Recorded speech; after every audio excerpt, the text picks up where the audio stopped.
So hello friends, welcome to question classes. तो आज हम एक फिजिक्स का क्वेश्चन डिस्कस करेंगे। तो इस क्वेश्चन में ये बोल रहा है कि हमारे पास एक सिलेंडर है और जिसका कि रेडियस आर है। सॉरी,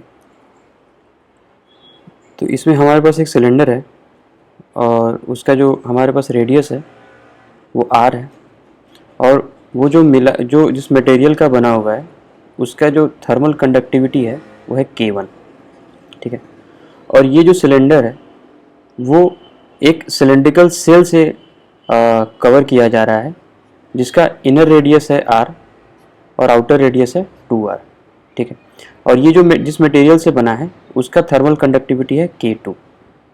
ना, अब ये जो दोनों एंड्स हैं उनको डिफरेंट टेम्परेचर पर रखा हुआ है और उसका जो लेटरल एंड है उससे कोई हीट लॉस नहीं हो रहा है। तो बेसिकली हमें इस सिस्टम का इफेक्टिव थर्मल कंडक्टिविटी फाइंड करना है।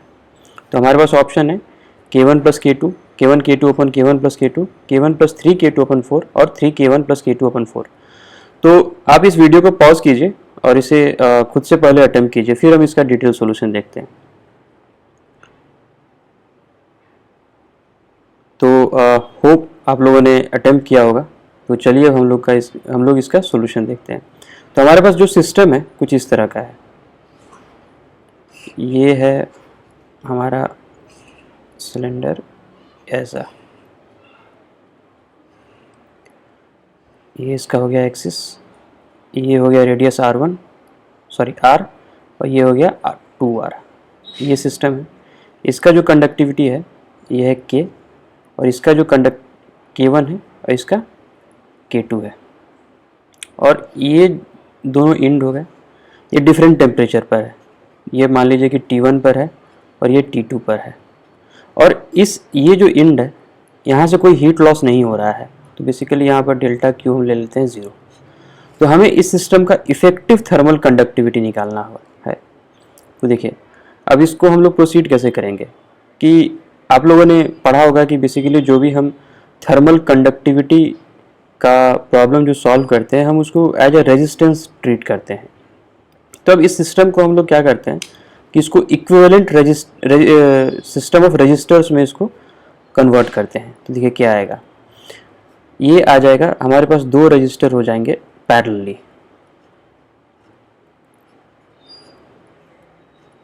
ये R1 मान लिया, इसको R2 मान लिया, इसको T1 मान लिया, इसको T2 मान लिया। बेसिकली ये नोटेशन के लिए है, प्रॉब्लम सॉल्व करने के लिए है। ये हीट से रिलेटेड है, ये इलेक्ट्रिसिटी से रिलेटेड है। तो ऐसे दोनों में कोई रिलेशन नहीं है, बट हम लोग as a equivalent for solving the problem इसको हम ऐसे ट्रीट कर सकते हैं।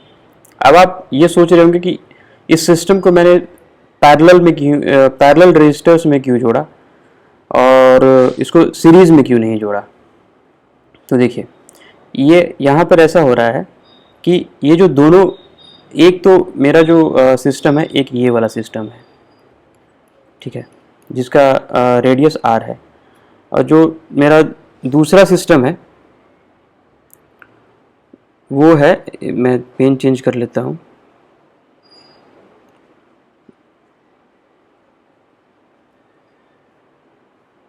एक मिनट। और जो मेरा जो दूसरा सिस्टम है वो है 2R वाला।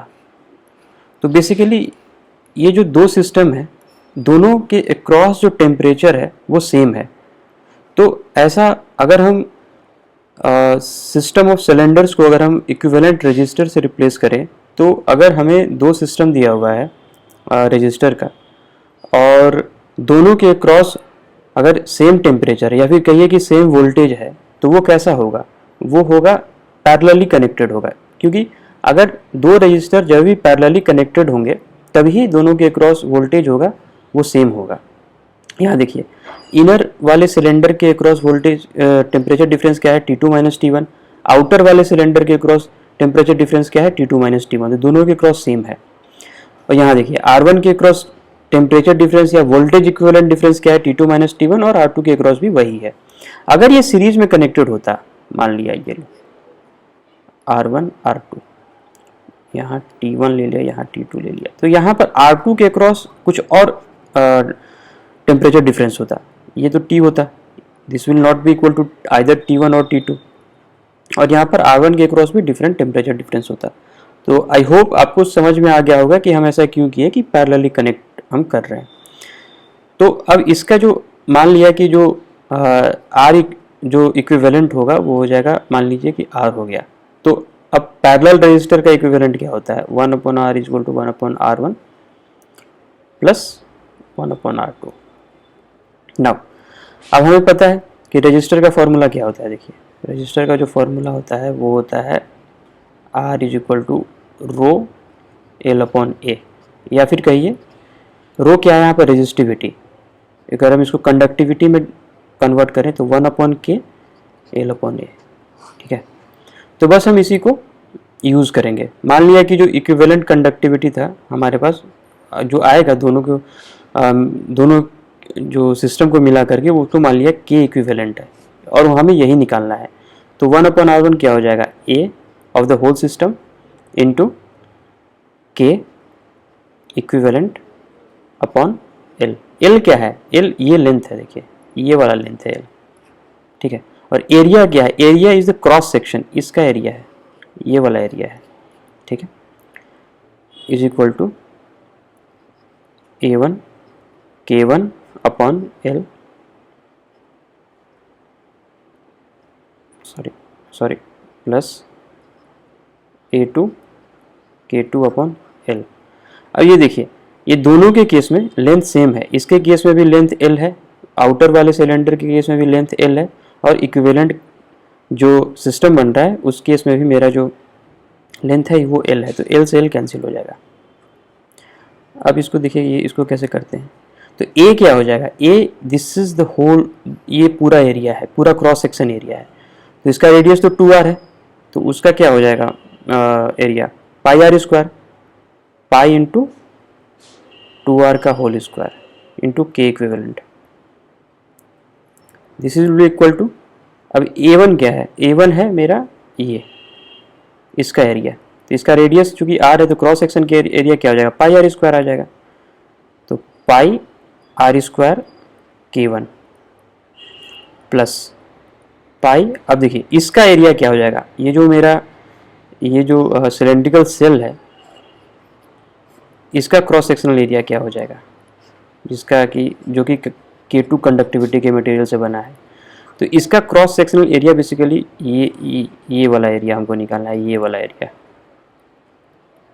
तो क्या हो जाएगा, इस पूरे का एरिया, पूरे इसका एरिया माइनस इसका एरिया, तो पूरे का एरिया क्या हो जाएगा, 4 पाई R स्क्वायर माइनस अंदर वाला एरिया वो क्या है, पाई R स्क्वायर।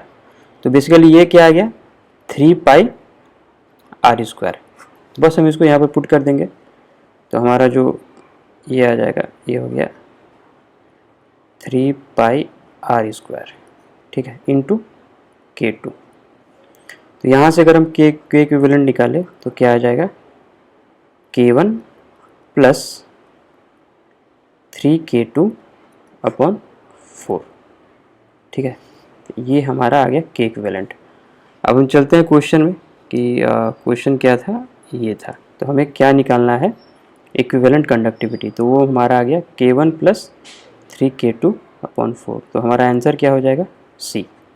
अब देखिए इसका एक हम लोग शॉर्टकट ट्रिक भी अपना सकते हैं, लेकिन वो शायद यहाँ काम नहीं करे। तो हमें क्या करना है, बेसिकली इसका निकालना है ना, ये दोनों का, ये K1 है, ये K2 है, और इसका हमको कंडक्टिविटी निकालना है K। अब मान लीजिए कि K1 इक्वल टू K2 होता तो क्या K क्या होता, K इसी के बराबर होता, सेम होता।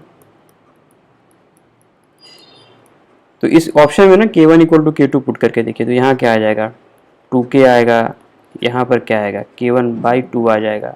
तो ये ऑप्शन तो नहीं होना है, बचा ये।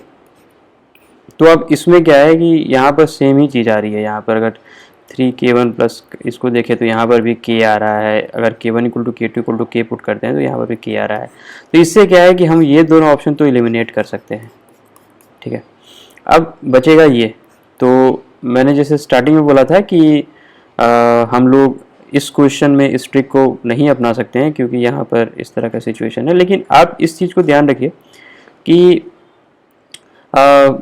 ऐसे हम लोग एटलीस्ट ऑप्शन एलिमिनेट कर सकते हैं। मान लीजिए कि आप नीट एग्ज़ाम में हैं, आपके पास टाइम नहीं है, आपके पास 10 सेकेंड है, आप सोच रहे हैं कि एक आध में ब्लाइंड क्वेश्चन अटेम्प्ट कर लूँ गट फीलिंग पर।